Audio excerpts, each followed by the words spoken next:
like a heavyweight title fight. I mean, that was a heck of a game. Two teams, I think two really good teams. Every time one team threw a punch, felt like the other team responded. Got a lot of respect for Illinois' team. I think they're really good. They're unique with their matchups, as you guys know, and the way they're playing. I thought we did a much better job in this game, certainly than, maybe they only got 91 tonight. They got 96 the first time we played them, so we were better by 5 there. But I just thought we fought better. Like we really got beat up and bullied the first game. I thought we stood up that tonight with our toughness, and we had a real balanced attack. They pride themselves on mismatches with how they play, and I felt like we had some mismatches too. And so we tried to exploit those in our favor and on the other end, and I thought it really paid off tonight. Questions? Matt? Coach, this is another game you've won in the 90s. Did you see this kind of offensive excellence coming from your team at the start of the season? Again, like even within that, you have Brooks and Boo scoring 52.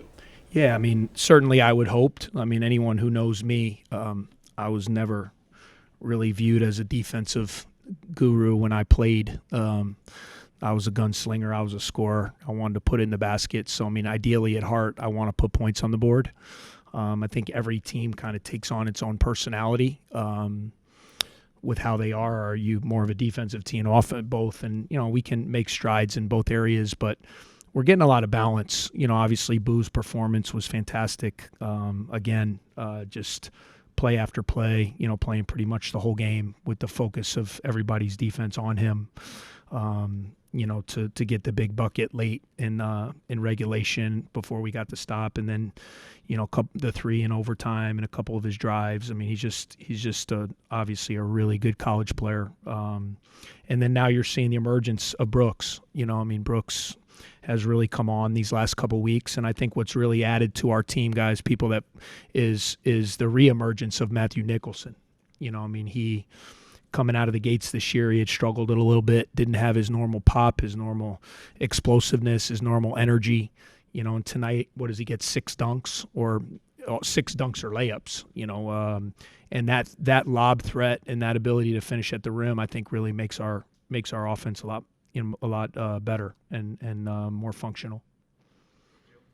Can you talk about that final play in regulation for Boo, what you saw from the standpoint and also what you drew up in the huddle? Yeah, we just had some false movement. We wanted to go into it quick so that if we didn't score, we had to extend the game, right? We were only down 2.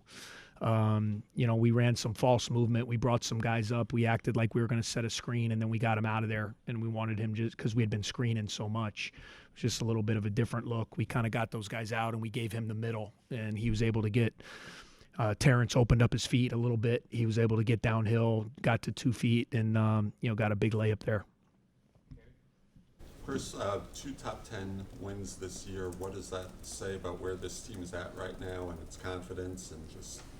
Yeah, I just think we're a good team, and you hold serve at home. I mean, that you have to if you want to keep up in this league. I mean, we have a good team. You throw in a win over Dayton as well, which I think was a pretty good win. One of the best teams in the country also. So our guys, they're a tough-minded group. They have a lot of character. We have our faults. There's times we don't play very well, and we had a couple tough road losses in the last 2 weeks with Wisconsin and Nebraska where we were right there in the last couple minutes and we weren't able to win the game. And we knew for us, even though Illinois is as hot a team as there is in the league and as good as they are and is maybe as good as any team in the country, we had to win tonight. That was kind of our mindset. We needed to hold serve and just really proud of our guys' resiliency and toughness to do that.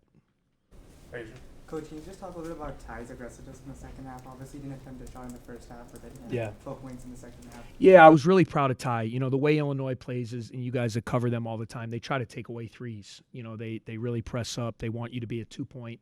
And we were getting a lot of pull-ups and floaters and in the first half. We had 34 points, but I think we only had 1 3. Just found some things in the second half to kind of get Tai free off some off-ball movement. I thought we set some really good screens, but I was really proud of his patience that he just kept the game, he just stayed within himself with the game. And then, what do we hit? 10 threes in the second half, which is, Illinois doesn't give up a lot of threes like that. They really press up on you. They make you drive. They funnel you to Coleman. They want you to make twos. So I thought our guys did a really good job to only have 5 turnovers in that game, with the pressure they were bringing, and have the 16 assists. Really proud of the way the guys did. But I was most proud of Ty's patience, because he knows we need him to score. He knows he's an X factor, and he really didn't get many looks in the first half, and he had a couple fouls. And then the second half, we were able to call his number on some off-ball stuff. He came off some screens and made, knocked down some big shots. Coach, on the offensive boards, they had 21 offensive rebounds, but only 19 second chance. Felt like points, so, 50. So let's talk a little about the defensive result, not give up once they get an offensive rebound. Yeah, I mean they are. I think they're the best offensive. I know a lot of teams. I don't know what the numbers. I'm not. I don't study. I believe in analytics, but I don't study it to the nth degree on that stuff. But I know from the naked eye, I've seen a lot of basketball, and they are absolute animals on the offensive boards at every position. I mean, their guards. I mean, even Goody, Rogers, Shannon. I mean, Coleman gets 7 tonight. Guerrier gets 5. I mean, they are just so tough. The toughest defense to them is really off the missed shot, because I thought in the first half our initial defense was pretty good. We were getting them to miss. We just couldn't get the rebound. And I did think, though, down the stretch of regulation and then into overtime, I thought we started getting some of those, and certainly that was huge, not to give up those second chance points. Middle. Coach, this game, 18 lead changes, 15 ties. What does that say about the resilience of your group and also just about the level of competition? Yeah, like I said, guys, I just thought it was two teams. It was what a game. I mean, atmosphere was electric. I mean, it was like a big-time college atmosphere game, 2 in-state teams. Certainly we have had our struggles against Illinois, and I've said it forever. It doesn't become a true rivalry until we start winning our fair share. We'd love it to be that, with 2 in-state teams, and we're building our program, and obviously their program is at a really high level, what Brad has done. But if you don't win some of those, it's not a rivalry, right? And so, but I thought tonight you just had 2 teams just going back and forth. Every time we did, every time they hit us with a little something, we came down and scored, and then they came down and scored. I mean, it was, to your point, I just felt neither team could get away from the other one, and just a really high-level, hard-fought game, by in my opinion, 2 really good basketball teams. 11. Chris, 35-point turnaround from the previous split campaign. What was the biggest difference you thought from that? I just thought we stood up and fought. I thought we got out everything in the last game. I thought our game plan was not great. I was really hard on myself.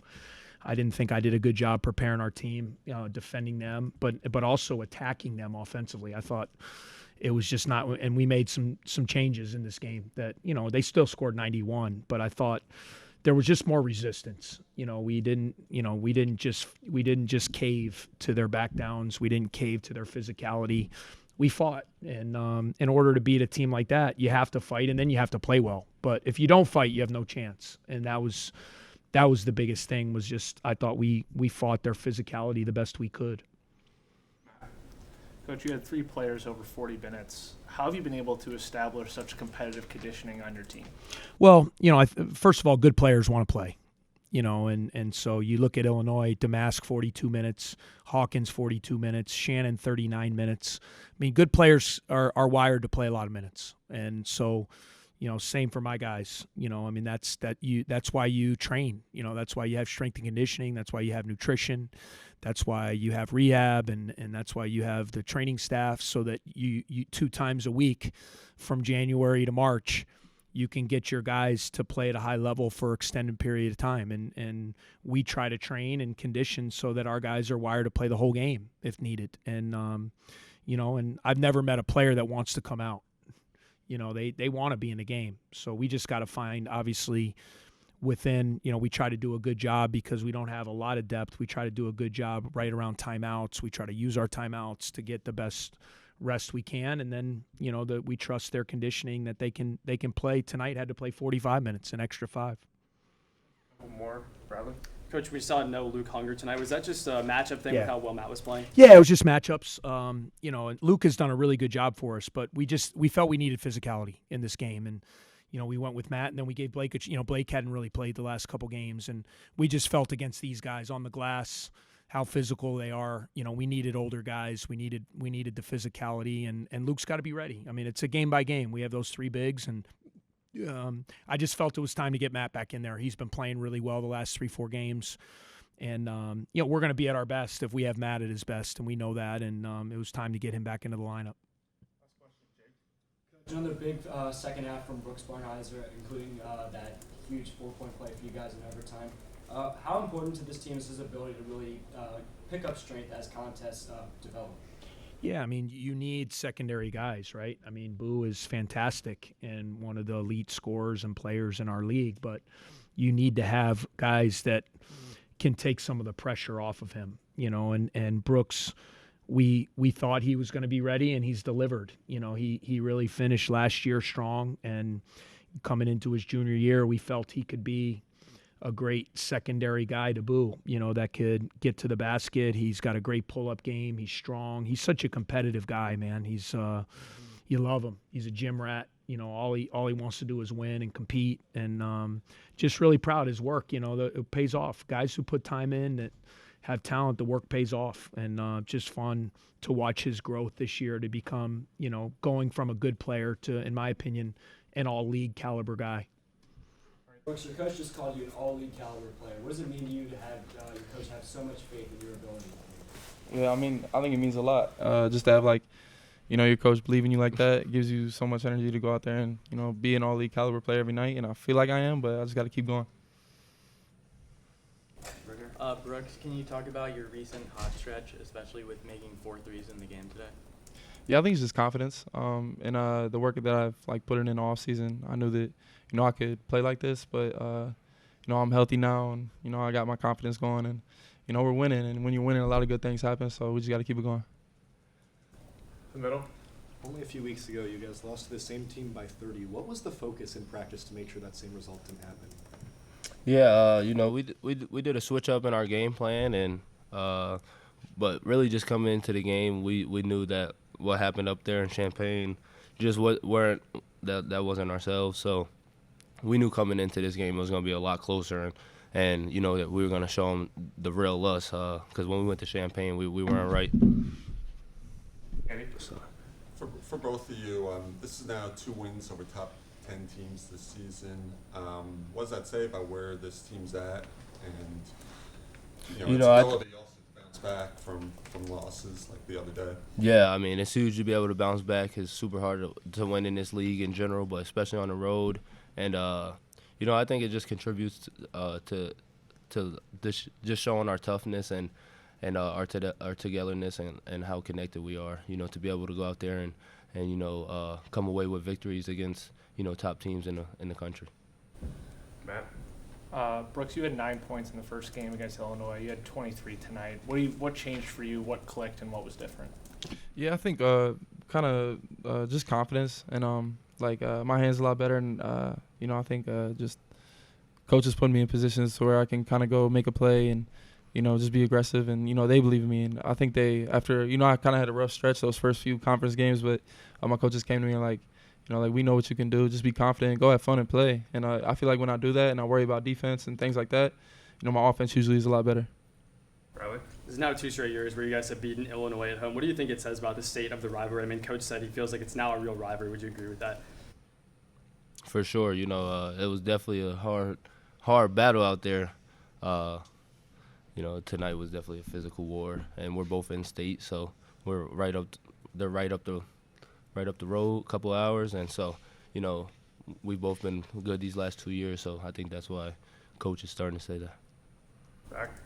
Y'all both played over 40 minutes tonight, but still managed to make some incredible plays, mainly in overtime. Talk a little bit how your conditioning allowed you to do that, and also maybe the crowd's environment, how that keeps you going. Yeah, I mean, I think we just do a great job of pushing each other in practice and just pushing our conditioning. We know that we're going to be in the game very long, playing 35-plus minutes, and we just do a great job of, making sure that we're staying on, getting extra reps in practice. Even when we're tired, if I try to sub off or Brooks tries to sub off, we're like, nah, you got to stay on. You don't get a break. Just because it's all about training yourself for when you're in those moments, like you said, in overtime and teams counting on you, and you got to be able to push through. So we just kind of try to do a great job of preparing ourselves in practice so that it's easy in the game.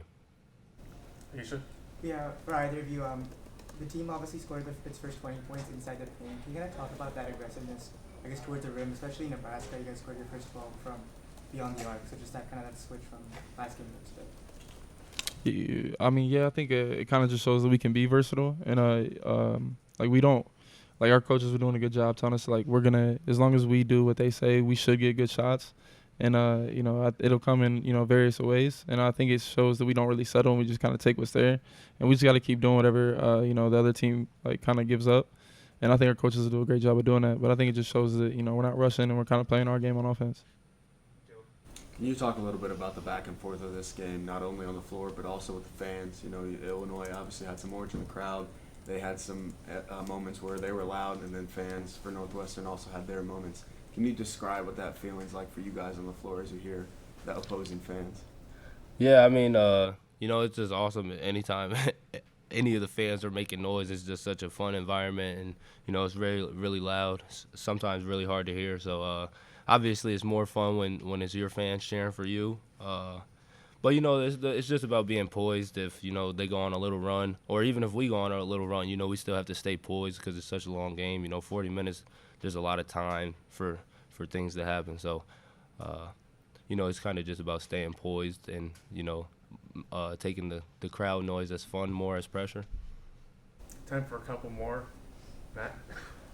Boo, you've now beaten 2 teams and ranked in the top 10 with 90-plus points. Last year, the defense kind of defined the team. This year, it seems more of the offense. What are some differences you see year to year, and is this shaping up to be another tournament team, you think? Yeah, I have a ton of confidence in our guys, and we've definitely added some pieces that kind of just make our offense flow a little bit better this year, and every year is different. So we had about 6 new guys this year, where opposed to last year, there was a bunch of different guys. There were 6 different guys, and so it was just really about getting to know each other and finding the chemistry, and like you said, this year it's been the offense that's been carrying us. So. Last question, Bradley. And for both you guys are 10-1 at home, as has been noted. You've beaten 2 top 10 teams. What do you think it says about you guys and other teams coming in here having to play you? Yeah, I think it's a testament to our fans and our support. When you step on foot to that court and you just kind of go out and you see our student section, you see the fans in the crowd, man, they do an unbelievable job. And I think it just shows where our program is and our culture. It's just a testament to a lot of it, but it's awesome to play here. All right, that'll wrap us up for tonight. Thank you.